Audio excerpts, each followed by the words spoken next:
When I started Microsoft, I didn't think of it as all that risky. I mean, I was so excited about what we were doing. It's true I could have gone bankrupt, but I had a set of skills that were highly employable. And in fact, my parents were still willing to let me go back to Harvard and finish my education if I wanted to.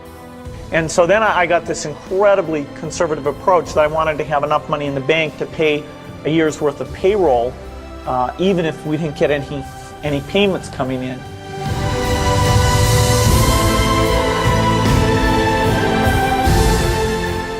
One of my biggest memories of Harvard came in January 1975 when I made a call from Courier House to a company in Albuquerque, New Mexico that had begun making the world's first personal computer. I offered to sell them software. I worried they would realize I was just a student in a dorm and hang up on me. Instead, they said, "We're not quite ready. Come see us in a month," which was a good thing because we hadn't written the software yet. From that moment, I worked day and night on the extra credit project that marked the end of my college education and the beginning of a remarkable journey with Microsoft. If you're going to start a company, it takes so much energy that it better overcome your feeling of risk. I don't think that you necessarily, if you're going to start a company, should do it at the start of your career. I think there's a lot to be said for working for a company, learning how they do things.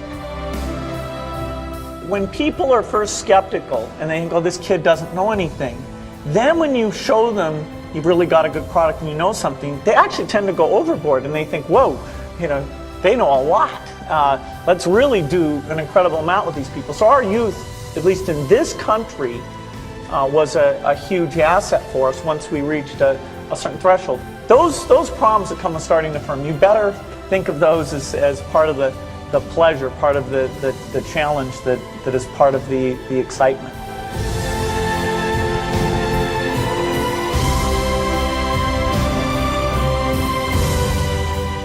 You can't just keep doing the same old thing you were doing before. You have to take your skills and attack the new frontiers.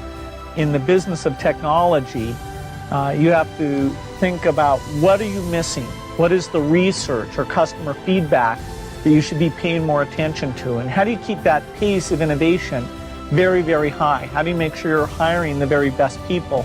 And that kind of focus has helped drive us forward through all the milestones the company has had. You've got to enjoy what you do every day. And for me, that's working with very smart people. It's working on new problems. Every time we think, hey, we've had a little bit of success, we're pretty careful not to dwell on it too much because the bar gets raised. People's expectations of the products, we've always got customer feedback telling us the machines are too complicated, they're not natural enough. About 25% of the time that I'm out traveling around meeting with customers, Europe, Asia, and that sort of helps me think, okay, do we have the right priorities? What are people responding well to, and what would they like to see us do better? The competition, the breakthroughs, the research, but the computer industry, in particular software, I think is the most exciting, and I think I have the best job in that business. You all have a chance to innovate. As you're thinking about your innovation, of course, you should go after any market that you think is interested in it. But a little bit, if you can also think, okay, does this innovation apply to those most in need? What are you going to do to make it cheap enough, simple enough?